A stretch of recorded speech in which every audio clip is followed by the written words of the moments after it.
The cable-seated close grip row is an exercise for training your latissimus dorsi muscles in your mid-back. You can perform this exercise using a regular standard bench and cable machine, or some gyms actually have a dedicated machine for cable-seated rows. Let's take a look at how to perform either variation of this exercise. If you're in a gym that has a dedicated seated cable row machine, begin by sitting down on the bench with your hands on the handles and take your feet up to the platform. Sit back with a nice tall posture and your arms extended.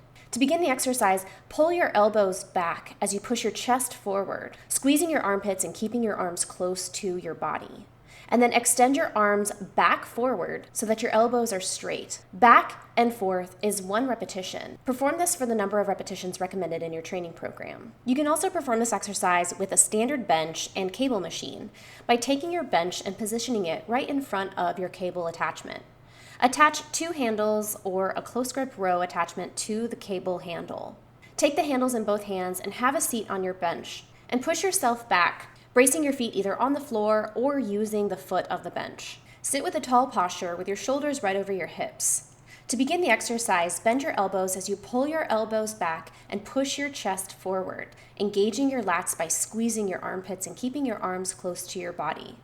Then extend the arms back forward, stopping when your elbows are straight. Continue to pull back and forth.